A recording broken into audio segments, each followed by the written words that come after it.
It's Friday, May 28th, and this is now on HNN. So far, so good. I feel pretty comfortable. The holiday travel rush is on. We're seeing crowds build at airports across the country. We'll tell you what it looks like here. You know, a lot of people have cried foul over this, including the Sycap family. The city prosecutor is being sued for the release of body camera footage showing the police pursuit and shooting of I Remember Sycap. Maximum number of tourists that should be on our island at any given time. Citing over-tourism concerns, Maui lawmakers call for a temporary moratorium on new hotels. These stories plus free samples are returning to Costco. We got the details coming up on This Is Now.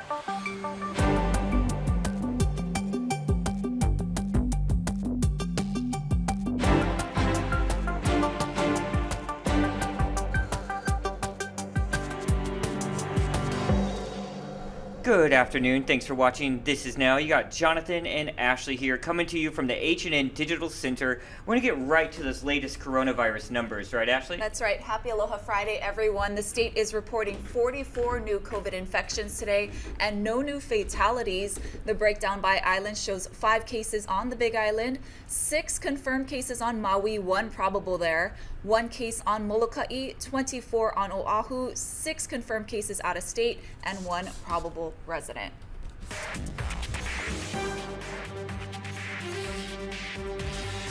Seven weeks after I Remember Sycap, a 16-year-old boy was shot and killed by HPD, officials still have not released body camera footage. Now the nonprofit, the Civil Beat Law Center, is suing the Honolulu prosecutor's office in hopes of making those videos public. Civil Beat reporter Christina Jedra broke the story. So the Civil Beat Law Center for the Public Interest is a separate nonprofit from Civil Beat the Newsroom. They are a nonprofit that advocates for government transparency, but we do work together from time to time. Basically, they filed this lawsuit to force the release of the video of the I Remember Sycap shooting. As you recall, police shot and killed the 16-year-old while pursuing a stolen car investigation on April 5th. And the police department has refused to release the footage, and the prosecutor as well. So I guess it'll be up to a judge now. Well, H&N did obtain a portion of the Sycap shooting video. It was only a portion and it wasn't an official release. And the HPD did release video of another shooting. So what's the holdup here? Right. Their argument is interesting. Basically, they're saying, you know, we would release the footage, except that it involves juveniles. And there's this state law that apparently protects juvenile records. And so that's the police department's argument. You know, a lot of people have cried foul over this, including the Sycap family, community members, even police commissioners that are lawyers themselves, City Council Chair Tommy Waters, and they're saying, you know, just release it. And it seems like a case of sort of choosing, you know, what makes them look good versus bad, some people have argued. So they have not budged on that argument. So, you know, we'll see what the court has to say. So how does Steve Alm play into all this, and what's he saying about it? He is doing an independent investigation of both of these shootings. So he has copies of the videos and all the evidence that the police give him. He said that he would not be releasing the videos right away. He said he wants to investigate first. He said, give me 30 to 60 days to see if I'm going to charge these officers. If I'm not going to charge the officers, then I'll release everything. But the Civil Beat Law Center is arguing that, you know, there's no legal reason for that delay. They're saying you've got to release it now. People need to see this right now. And then I also wanted to ask, this sort of goes against a trend we're seeing nationally when these police incidents and shootings and body cam release issues come up, right? It's so scattered all over the country. Each department kind of has their own policy. You know, in Ohio, there was a shooting of a 16-year-old girl, and within hours, the department released the footage. And then here, within a few days of the shooting in Niuanu of Lindani, that was released. This one with the juveniles is not. So it's kind of all over the place. And some people have said there really needs to be policy making clear what the expectations are when these things happen. So we'll see if that happens. Lawmakers on Maui want to slow down the return of tourism and are proposing a ban on building new hotels. County Councilwoman Kelly King introduced the bill, saying right now Maui's visitor population is roughly 45%. She hopes to get that down to a third.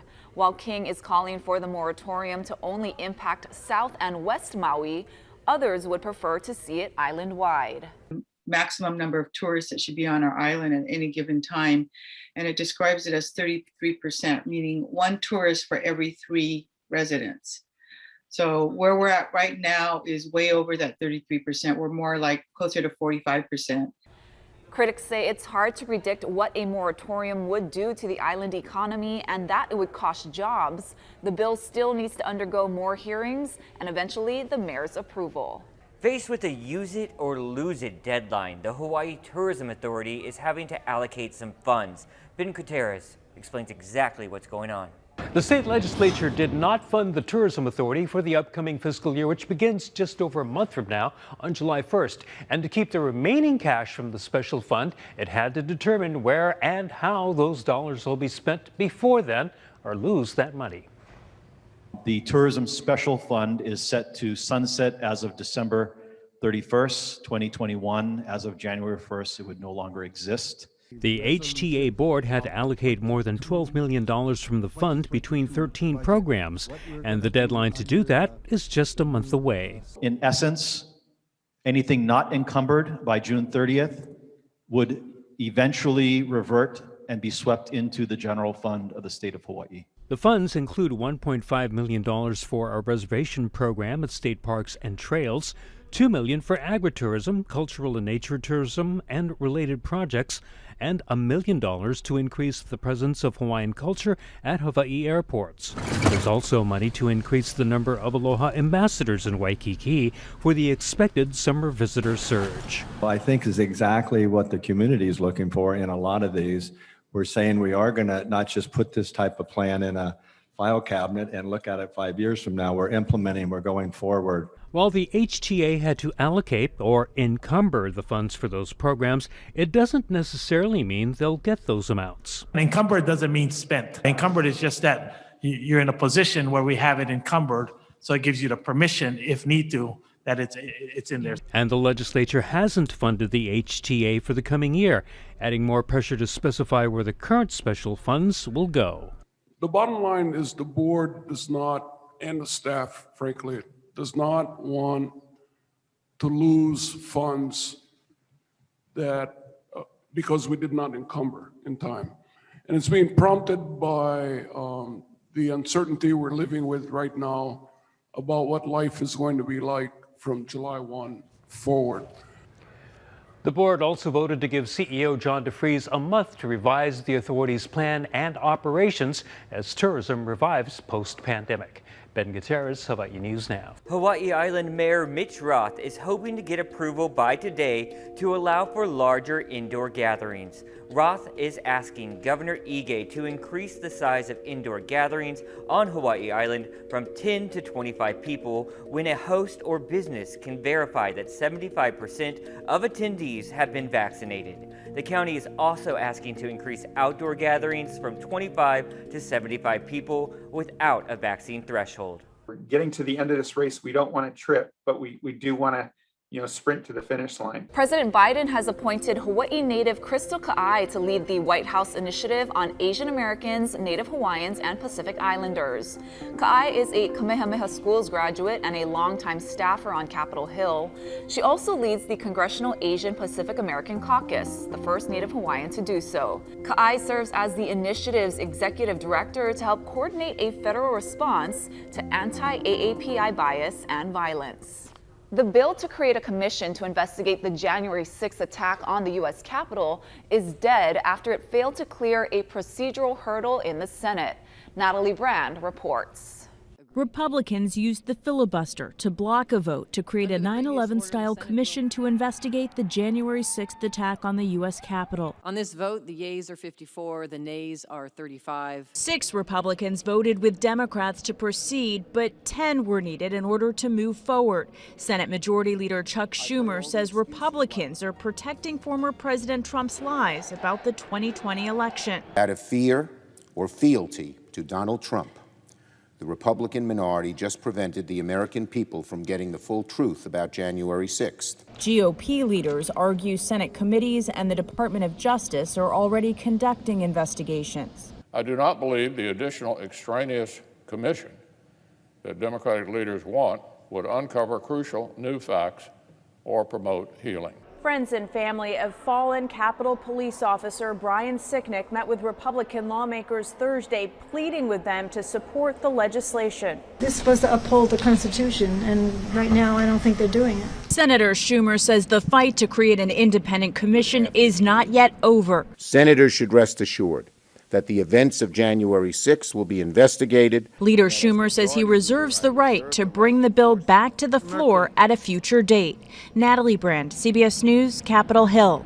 Japan is extending a state of emergency for 9 prefectures until June 20th, about 1 month before the start of the Olympic Games. The Prime Minister says despite decreasing COVID-19 infections, numbers in Osaka and in the capital continue to be at high levels. He cited the unpredictability of new possible infections as the main reason to extend the state of emergency.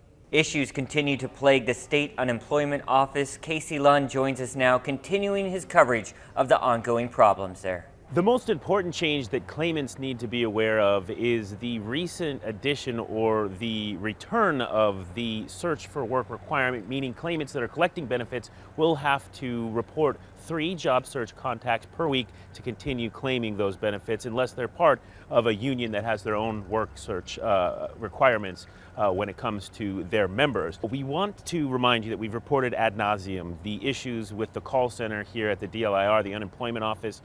Director Estacchio herself said that the return of that requirement will take some resources to get up and running, and that means that folks that have issues may still have even a harder time getting in touch with somebody at the help center. I want to talk to Eric Gill. He's the Treasurer Secretary for Unite Here Local 5, and I want to talk in a moment about the job market for your members right now and what's going on there. But I want to ask you right off the top, Eric, about the director and the problems that persist here at the Unemployment Office. Do you feel that Director Ann Pereira Estacchio is sufficiently doing her job? Is she being held accountable for the issues that really persist here? Well, I don't have a firm opinion on this director. I do know that all the directors have been faced with an impossible task of trying to administer the huge volume of claims that we've never seen before in a very antiquated system. So.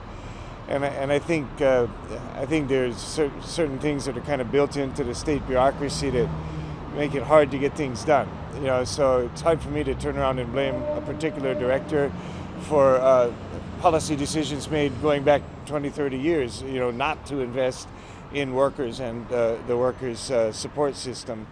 This is happening across the board. You know, the government hasn't invested in workers and.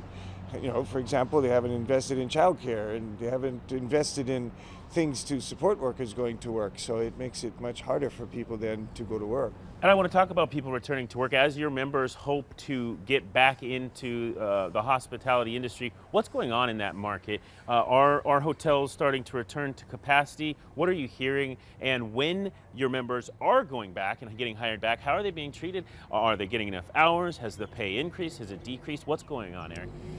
Yeah, well, you know, for union workers, we have rights in our contract to go back to work, and we have a right to go back to the job we had. So for us, it's been a day-to-day struggle to enforce that. The hotels are trying to bring people back for far less hours, you know, multiple jobs, you know, combining different people's work, and all that stuff is a day-to-day battle for us.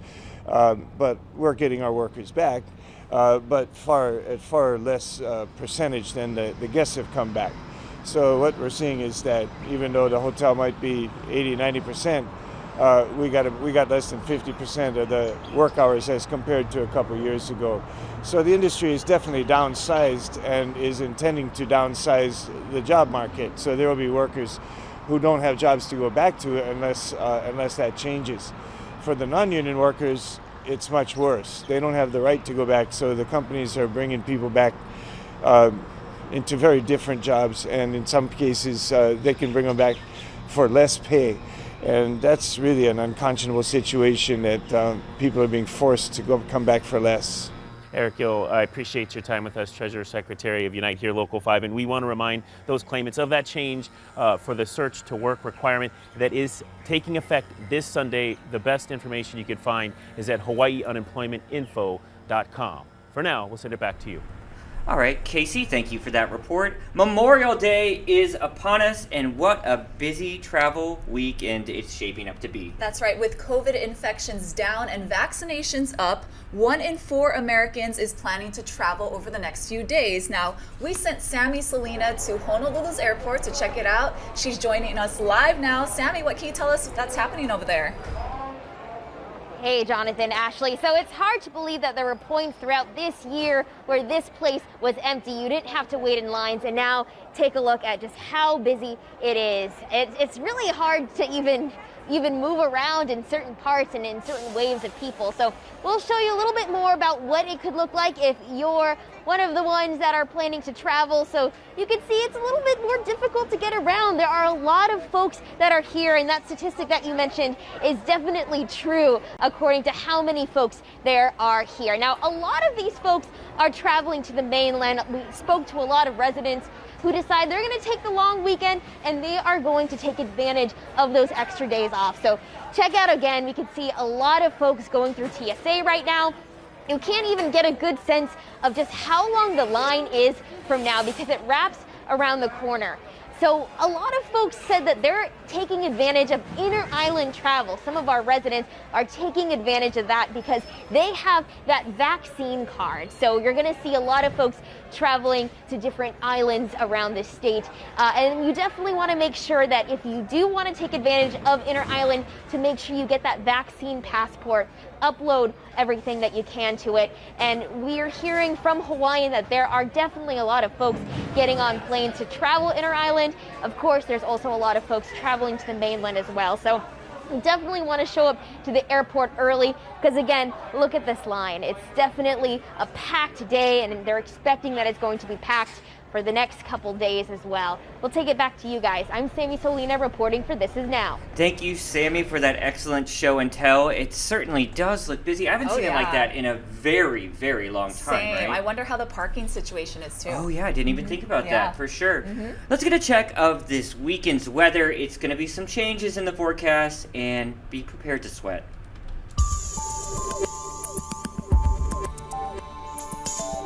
Aloha on this Friday. We have beautiful weather today. Trade winds are still in control, so humidity levels not that high, although it's going to be hot and sunny. You can see not much in the way of organized rainfall out there. There will be a few stray showers. Don't be surprised by that. But overall, it's going to be mostly dry, and that's going to continue through today, through tomorrow as well, although tomorrow we got some changes. Tomorrow we lose these trade winds. So tomorrow is going to be a little bit hot and sticky, and that's going to be the case all the way through Monday. So enjoy today, savor today, treasure it. It's going to be gorgeous. Trade winds running 10 to 20 miles an hour. But with all the sunshine, the temperatures will run into the upper 80s. It's going to feel like summer, and if we get lucky, we'll get a few stray showers, and that UV index still extreme at 12. Out in the ocean, we got some small action. National Weather Service is expecting a small bump to roll into South Shores. Another good-sized swell is expected into the North Shore Monday and Tuesday of next week. That's going to be nice. So trade winds today, light winds over the weekend. So between Saturday and Monday, it's going to be very, very humid, and we could see some spotty afternoon showers, but widespread rain not in the forecast anytime soon. Breezy trade winds due back on Tuesday. Keep it here on Hawaii News Now. We'll have all your severe weather updates. We all know how controversial wind turbine projects are in Hawaii. A new type of turbine could revolutionize the way we power our homes while solving a lot of the issues with traditional windmills. Ian Lee has more. At first glance, it might be hard to see how this wind turbine works. There aren't any blades and nothing spins. But that's the point and could revolutionize the industry. It's very similar to other wind turbines, says David Yanes. The Spanish engineer designed the new oscillating turbine to shake back and forth instead of spinning. His prototype eliminates a lot of the complaints of traditional windmills. They're quieter, smaller, and a lot cheaper. Because they need little maintenance or oil, he says, this idea is useful to produce energy close to the point of consumption, like your backyard. And the inspiration for his design comes from an unlikely place. Completed in 1940. In 1940, the Tacoma Narrows Bridge in Washington became a wonder for the way it swayed in the wind. Nicknamed Galloping Gertie, the bridge eventually collapsed. Yanez says his turbines are built to last. Because of the advanced technology, they don't have elements that can rust by humidity or salt. Another big winner could be wildlife. It's estimated current wind turbines kill more than 1 million birds every year. Yanez is looking for investors to help him get the new turbines on the market in 12 to 18 months. Ian Lee, CBS News. All right, we're going to talk Hollywood today because that is certainly what the internet is abuzz about right now. You know, Memorial Day weekend used to be the beginning of the summer blockbuster season before movie theaters and movie releases started coming out earlier and earlier, but now this weekend could be somewhat of a return to that form because theaters across the country are about 70% open is what CNN is reporting, and there's 2 big movies that could really help boost revenues, Cruella and A Quiet Place 2. I have never seen A Quiet Place 1, It's but very good. Really? Okay. It came out, I think it was Netflix or one of the streaming services, and I enjoyed watching it at home because I'm very embarrassing with these kind of new movies. I'm very jumpy. So I don't know if I would see it in the theater, but very cool. I would see the sequel. Yeah, and Cruella, I am not a huge Disney person, and those live action movies, I haven't seen too many of them, but this one seems fascinating to me. And I saw the trailer, we showed it right here on This Is Now, and it looks really, really cool. It's dark. It does look dark, right? Which I love, yeah. All right, so more entertainment news. Yes, so next year's Oscars ceremony will be a month later than planned. The Academy of Motion Picture Arts and Sciences is postponing the show until March 27th. A spokesperson says the change is to avoid big events like the Super Bowl and Olympics and to allow more time for production. The ceremony will be at its usual Hollywood location, and the Academy hopes it will be in person. I hope so too. Yeah. I hope so Now, too. instead of showtime at the Apollo, it was induction time at the Historic Theater. So the legendary New York venue inducted singer and actress Mary J. Blige into its Walk of Fame. Blige, known as the queen of hip-hop, soul, and R&B, has been in the music industry for more than 3 decades. She holds several accolades, including 9 Grammys, 2 Golden Globe nominations, and 2 Academy Award nominations. Apollo's Walk of Fame is for legendary artists who have performed on its stage, and Blige did so in 1992. She went on to make several appearances at the Apollo and even hosted a concert at the venue in 2002. And for our podcast listeners, she is wearing a spectacular jumpsuit that I think only her and Ashley could pull off. Because I love my you love your jumpsuits. pantsuits. Yeah, That's right. And Costco members, one of your favorite things about warehouse shopping is coming back. Those free samples. So the company says the free food samples loved by its members are returning next month. They eliminated samples 14 months ago because of the pandemic, and they're going to look a little different. Workers will prepare the samples in smaller batches behind plexiglass and distribute them one at a time. So there was an audible cheer when that news broke this morning in our newsroom. There's several people that really like their samples apparently and are getting very excited about that. Not a Costco person personally. I occasionally go, but it sort of overwhelms me. I get a little bit of It's a love-hate relationship for sure. I get a little anxiety about it. You guys, that's going to do it on this Aloha Friday for This Is Now. Wanted to tell you there's no This Is Now on Monday because of French Open coverage on KHNL and NBC. So we'll see you back here on Tuesday. Looking forward to it. Aloha.